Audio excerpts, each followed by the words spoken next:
نحمده ونستعينه ونصلي على رسوله الكريم أما بعد. باب أمر النبي صلى الله عليه وسلم اليهود ببيع أراضيهم حين أجلاهم فيه المقبري عن أبي هريرة رضي الله عنه. یہ باب ہے نبی صلی اللہ علیہ وسلم کا حکم دینا یہود کو اپنی زمینوں کی فروخت کے بارے میں جب آپ نے ان کو جلا وطن کیا. اس باب میں امام بخاری رحمہ اللہ یہ کہنا چاہتے ہیں کہ زمین جو ہے زمین یہ بھی مال ہے اور زمین کو فروخت کیا جا سکتا ہے، حتیٰ کہ کافر کی زمین بھی ہو تو اس سے خرید و فروخت ہو سکتی ہے. جس حدیث کی طرف امام بخاری نے اشارہ کیا یہ وہ حدیث ہے کہ جب آپ نے یہود کو جلا وطن کیا تو اس وقت آپ نے کہا تھا کہ میں تمہیں جلا وطن کر رہا ہوں، جو تمہاری یہاں پر کوئی چیز ہے اس کو تم بیچنا چاہو تو بیچ دو. تو یہاں سے امام بخاری رحمہ اللہ کا استدلال ہے کہ زمین کی فروخت بھی ایک مال کہلاتی ہے، تو اس کی فروخت ہو سکتی ہے چاہے وہ زمین کا مالک کوئی غیر مسلم ہی کیوں نہ ہو. بہرحال اس پر تفصیل انشاءاللہ آگے آ رہی ہے. اگلا باب ہے باب بیع العبد والحیوان بالحیوان نصیئۃ. یہ باب ہے غلام اور جانور کی جانور کے بدلے میں بیع ادھار. پیچھے والے سارے ابواب میں آپ نے دو چیزیں پڑھی تھی کہ جب جنس کا جنس سے تبادلہ ہوگا، ایک جنس کی دو چیزیں آپس میں تبدیل کی جائیں گی تو اس میں دو شرطیں ہیں.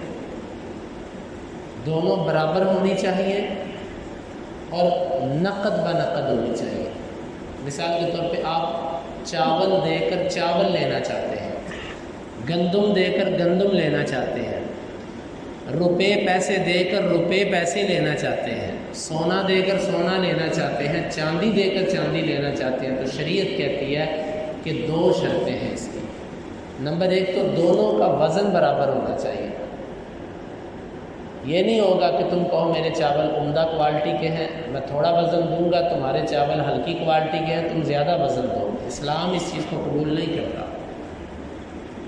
اگر جنس کا جنس سے تبادلہ کرنا ہے تو چیز برابر ہونی چاہیے، نہیں تو نہ کرو. اور دوسرا یہ ہے کہ نقد بنقد ہونا چاہیے. اگر تم نے سے ایک بندہ کہتا ہے میرے چاول اب لے لو اور تمہارے چاول میں شام کو وصول کر لوں گا تو یہ عین سود ہے اسلام کی نظر میں. دو شرطیں تھیں پیچھے. لیکن جب ایک جانور کو دوسرے جانور سے تبدیل کیا جائے گا، ایک غلام کو دوسرے غلام سے تبدیل کیا جائے گا تو یہ دونوں شرطیں نہیں ہیں. یعنی ایک جانور کے بدلے میں آپ کئی جانور لے سکتے ہیں، ایک غلام کے بدلے میں آپ کئی غلام لے سکتے ہیں. یہ ہے امام بخاری رحمہ اللہ کی یہاں پر اس باب کو لانے کی مراد کہ وہ جو ہم نے کہا تھا نا کہ دونوں میں برابری ہونی چاہیے اور نقد بنقد ہونا چاہیے، اس سے غلام اور جانور مستثنا ہے. ایک جانور آپ بیچ رہے ہیں، آپ کا جانور بہت عمدہ ہے، اس کے بدلے میں آپ دوسرے بندے سے 5 جانور لے رہے ہیں، ٹھیک ہے. ایک آپ نقد کر رہے ہیں سودا، ایک طرف نقد ہے دوسری طرف ادھار ہے. اگرچہ اس میں اختلاف ہے اس بات میں، لیکن راجح قول کے مطابق یہ بھی جائز ہے. آپ اپنا جانور اب دیتے ہیں، دوسرا بندہ آپ کو اپنا جانور کل دیتا ہے، ٹھیک ہے، یہ بھی ٹھیک ہے. اسی طرح غلام ہے، آپ نے اپنے ایک غلام کے بدلے میں 2 غلام لیے، 3 لیے، یا ایک ابھی دے کر باقی ادھار لیا، یہ سب جائز ہے جانوروں میں اور غلاموں میں. اب اس کو ثابت کرنے کے لیے امام بخاری رحمہ اللہ حدیث لے کر آئے ہیں. پہلی چیز واشترى ابن عمر راحلة بأربعة أبعرة مضمونة عليها يوفيها صاحبها بالربذة. عبداللہ بن عمر نے ایک سواری خریدی 4 اونٹوں کے بدلے میں، 4 اونٹ دے کر ایک اونٹنی خریدی، کیونکہ وہ عمدہ اونٹنی تھی۔ اور دیگر روایات میں یہ آتا ہے کہ 4 اونٹ بیچے اور اس کے مالک سے کہا کہ اگر تو اتنے سے خوش ہے تو بیع پکی ہوگی۔ یہ ربضہ مقام پر عبداللہ بن عمر نے بیع کی تھی۔ معلوم ہوتا ہے کہ یہ برابری کی شرط جانوروں میں نہیں ہے۔ وقال ابن عباس قد يكون البعیر خیرا من بعیرین، عبداللہ بن عباس کہتے ہیں کبھی ایک اونٹ 2 اونٹوں سے بہتر ہوتا ہے، تو لہٰذا جانوروں میں برابری نہیں ہے۔ واشترى رافع بن خدیج بعیرا ببعیر، رافع بن خدیج رضی اللہ عنہ نے بھی ایک اونٹ خریدا 2 اونٹوں کے بدلے میں، فاعطاه احدهما، ایک اونٹ اس کو اسی وقت دے دیا، وقال آتیک بالآخر غدا رہوا انشاء اللہ، اور دوسرے کے بارے میں کہا کہ وہ آج نہیں ہے، وہ میں کل تمہیں بغیر کسی تاخیر کے لا دوں گا۔ معلوم ہوتا ہے نقد بنقد بھی شرط نہیں ہے۔ اگر نقد بنقد شرط ہوتا تو رافع بن خدیج رضی اللہ عنہ ایک اونٹ نقد دیتے اور دوسرے اونٹ کو کہتے وہ میرے سے کل لے لینا اور اپنا اونٹ مجھے دو، تو ایسا نہ ہوتا۔ تو اس سے یہ ثابت ہوا کہ جانوروں کی یا غلاموں کی خرید و فروخت میں نقد ہونا بھی شرط نہیں ہے، ایک طرف نقد ہو دوسری طرف ادھار ہو، جائز ہے۔ وقال ابن المسیب لا ربا فی الحیوان البعیر بالبعیرین والشاة بالشاتین الی اجل، معروف تابعی عبداللہ ابو ہریرہ رضی اللہ عنہ کے داماد سعید بن مسیب کہتے ہیں کہ جانوروں میں کوئی سود نہیں ہے، ایک اونٹ کے بدلے 2 اونٹ بیچو یا لو، ایک بکری کے بدلے 2 بکریاں لو، اس میں کوئی سود نہیں ہے۔ الی اجل، چاہے ادھار لو چاہے نقد لو، اس میں کوئی سود نہیں ہے۔ اور ابن سیرین کہتے ہیں لا بأس بعیر ببعیرین ودرہم بدرہم نسیئہ، ایک اونٹ کا دوسرے 2 اونٹوں کے ساتھ تبادلہ ادھار کرنا، اس میں کوئی عرض نہیں، اور ایک درہم کا 1 درہم کے ساتھ تبادلہ ادھار، اس میں کوئی عرض نہیں۔ یہ مسئلہ میں پیچھے واضح کر چکا ہوں، دونوں طرف ادھار ہو تو ٹھیک ہے۔ بھئی میرے پاس 1 لاکھ روپیہ پڑا ہوا ہے، وہ کہتا ہے میرے پاس بھی 1 لاکھ روپیہ ہے، وہ کہتا ہے یار میرے پاس لاکھ روپیہ 100 روپے کے نوٹ کی شکل میں ہے، 100 کے نوٹ ہے۔ دوسرا بندہ کہتا ہے میرے پاس 1 لاکھ روپیہ 5000 کے نوٹوں کی شکل میں ہے، وہ کہتا ہے یار مجھے 5000 کے نوٹ چاہیے، مجھے 100 کے نوٹ نہیں چاہیے، وہ کہتا ہے مجھے 100 کے نوٹ چاہیے، مجھے 5000 نہیں چاہیے۔ وہ دونوں آپس میں تبادلہ کرتے ہیں، یا تو دونوں نقد بنقد کریں، ایک ہاتھ دو ایک ہاتھ لو، یا دوسری صورت یہ ہے کہ دونوں ادھار کر لیں، بھئی کل تم بھی اپنے پیسے لے آنا میں بھی لے آؤں گا، سودا آج پکا ہو گیا لیکن ادائیگی کل ہے، یہ بھی جائز ہے۔ لیکن ایک طرف نقد ہو دوسری طرف ادھار ہو، یہ جائز نہیں ہے۔ یا تو دونوں طرف نقد ہو یا دونوں طرف ادھار ہو، ایک طرف نقد ایک طرف ادھار، یہ نقدی میں نہیں چلے گا۔ ہاں جانوروں میں جائز ہے، غلاموں میں جائز ہے، یہ امام بخاری رحمہ اللہ کی مراد ہے۔ امام بخاری کہتے ہیں کہ ہمیں بیان کیا سلیمان بن حرب نے، وہ کہتے ہیں ہمیں بیان کیا حماد بن زید نے ثابت سے، وہ انس رضی اللہ عنہ سے، کان فی السبی صفیۃ فصارت الی دحیۃ الکلبی ثم صارت الی النبی صلی اللہ علیہ وسلم۔ نبی صلی اللہ علیہ وسلم نے جس وقت یہود کے ساتھ جنگ کی تو جب وہ قیدی بن کے آئے تو ان میں صفیہ رضی اللہ عنہا بھی تھی، جن کا نام جو بعد میں ام المؤمنین بنی۔ جب قیدی تقسیم ہوئے تو صفیہ دحیہ کلبی کے حصے میں آئی۔ دحیہ کلبی صحابی تھے، بڑے خوبصورت صحابی تھے، جبریل امین جب بھی آتے تھے انہی کی شکل میں آتے تھے وحی لے کر، ان کے حصے آ گئے۔ لیکن صفیہ رضی اللہ عنہ ایک سردار کی بیٹی تھی، یہود کے سردار کی بیٹی تھی، کوئی بن اختر، اور انتہائی خوبصورت تھی۔ جب دحیہ کے پاس یہ گئی تو صحابہ کرام نے کہا اللہ کے رسول ایسی عورت یہ اس کے پاس نہیں ہونی چاہیے. یہ آپ کو زیب دیتی ہے کہ ایسی عورت، اور ویسے بھی یہ سردار کی بیٹی ہے، اس کی وجہ سے اگر آپ اس کو اپنے عقد میں لیتے ہیں تو اس کی وجہ سے اس کے قبیلے میں دعوت کا کام آسان ہو سکتا ہے، کیونکہ آپ ان کے داماد بن جائیں گے، ایک سسرالی رشتہ قائم ہو جائے گا. اور عربوں کے اندر سسرالی رشتے کا انتہائی احترام کیا جاتا ہے. تو نبی صلی اللہ علیہ وسلم نے دہیہ کو بلایا، اور صحابہ کی جب آپ نے تشویش دیکھی کہ صحابہ مطمئن نہیں ہیں کہ یہ چیز دہیہ کلبی کے پاس چلی جائے، تو آپ نے فرمایا کہ تم یہ مجھے دے دو، اور اس کے بدلے میں تم جو چاہو لے لو. سات غلام اس کے بدلے میں دیے، لونیاں اس کے بدلے میں دیں، اور ایک صفیہ رضی اللہ عنہ اس سے لے لی. یعنی کہ ایک کا تبادلہ 7 سے کیا، برابری ضروری نہیں ہے. تو یہ ہے امام بخاری رحمہ اللہ کی. ویسے جمہور علماء اسی کے قائل ہیں کہ غلاموں میں اور جانوروں میں نہ برابری ہے اور نہ نقد بنقد ہے. البتہ ابو حنیفہ رحمہ اللہ کا موقف یہ ہے، وہ کہتے ہیں کہ نقد بنقد ہو تو کمی بیشی جائز ہے جانوروں میں اور غلاموں میں، لیکن اگر ادھار کرے ایک بندہ تو پھر جائز نہیں. لیکن امام ابو حنیفہ کی بات درست نہیں ہے، جس طرح کہ آپ نے بخاری کے حدیث میں دیکھ لیا کہ رافع بن خدیج نے ایک اونٹ خریدا 2 اونٹوں کے بدلے میں. ایک اونٹ اس کو اسی وقت پکڑا دیا، اور دوسرے اونٹ کا کہا کہ وہ میں تمہیں کل دوں گا. معلوم ہوتا ہے کہ صحابہ کرام کے ہاں اس میں نقد و نقد شرط نہیں تھا. اور امام بخاری کا باب بھی یہی ہے، نصیحۃ ادھار.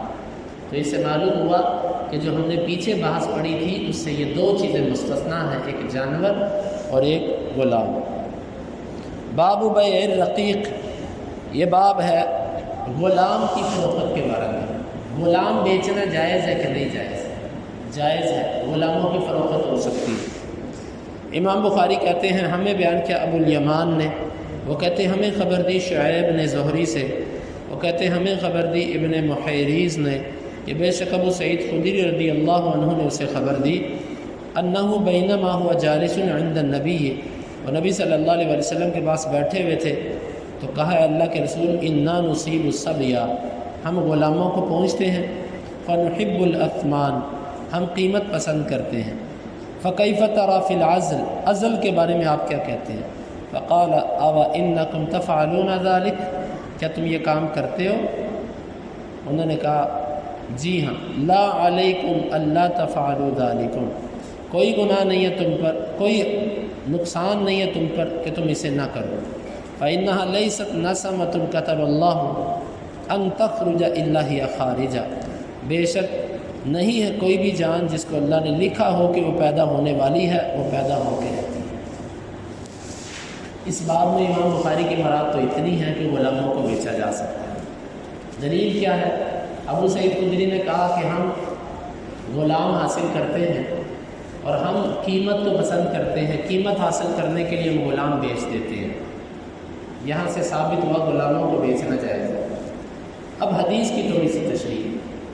ابو سعید خدری کہتے ہیں کہ ہم لونڈیاں جب ہمارے پاس آتی ہیں تو ہم ان سے عزل کرتے ہیں. عزل کیا ہوتا ہے؟ عزل کا لفظی معنی ہوتا ہے جدا کر لینا، دور کر لینا. اسی سے لفظ نکلا ہے معزول کرنا. اس کو معزول کر دیا گیا، اس کو ہٹا دیا گیا، دور کر دیا گیا. عزل یہ ہے کہ اپنی بیوی کے ساتھ یا اپنے لونڈی کے ساتھ تعلق قائم کیا جائے، اور جس وقت ایسی کیفیت بنے کہ انسانی جسم سے پانی کے اخراج کا جب وقت آئے تو وہ اپنے جسم کو جدا کر لے تاکہ بچہ نہ ہو، ولادت کا ذریعہ نہ بن سکے. یعنی کہ اس کو عزل کہتے ہیں. جس طرح کہ آج کے دور میں بعض ایسے غبارے وغیرہ استعمال ہوتے ہیں، اس کا مقصد ہوتا ہے کہ پیدائش نہ ہو بچے کی، اس کو عزل کہا جاتا ہے. تو کیا یہ عزل ہم کرتے ہیں؟ اس لیے کرتے ہیں لونڈیوں کے ساتھ کہ جب کسی لونڈی کا بچہ پیدا ہو جاتا ہے تو اس کو شریعت کی اصطلاح میں ام ولد کہتے ہیں، بچے کی ماں. اور ام ولد جو لونڈی ہوتی ہے اس کو بیچنا جائز نہیں ہے. بہرحال یہ ایک تفصیلی مسئلہ ہے، یہ آگے آئے گا. ام ولد یعنی آپ نے ایک لونڈی خریدی، اس سے آپ نے تعلق قائم کیا، اب اس تعلق کے نتیجے میں آپ کا بچہ ہو گیا اس سے، اب آپ لونڈی کو بیچ نہیں سکتے، رہے گی وہ آپ کی لونڈی لیکن بیچ نہیں سکتے، کیوں؟ وہ آپ کے بچے کی ماں بن چکی ہے، آپ اس کو بیچتے ہو، ماں اور بیٹے کو جدا کرنا شریعت میں جائز نہیں ہے، آپ نے ماں بیچ لی، بچہ رکھ لیا، اور اگر آپ بچہ بھی بیچتے ہو تو آپ اپنا بیٹا بیچ رہے ہو، غلام بنا رہے ہو، وہ غلام نہیں آپ کا بیٹا، تو یہ معاملات ہیں یہاں پر کچھ۔ تو ام ولد کی بیع سے منع کیا، تو صحابہ کہتے تھے ہم نہیں چاہتے تھے کہ ہمارا اس لونڈی سے بچہ ہو، اور پھر جب بچہ ہو گیا ہم اس کو بیچ نہیں سکیں گے، تو ہم تو پیسے پسند کرتے تھے کہ ہمیں پیسے ملے، تو اس لیے ہم کوشش کرتے تھے کہ لونڈیوں سے عزل کریں کہ بچہ نہ ہو۔ آپ نے فرمایا اس کے کرنے کا تمہیں فائدہ تو ہوگا نہیں، کیوں؟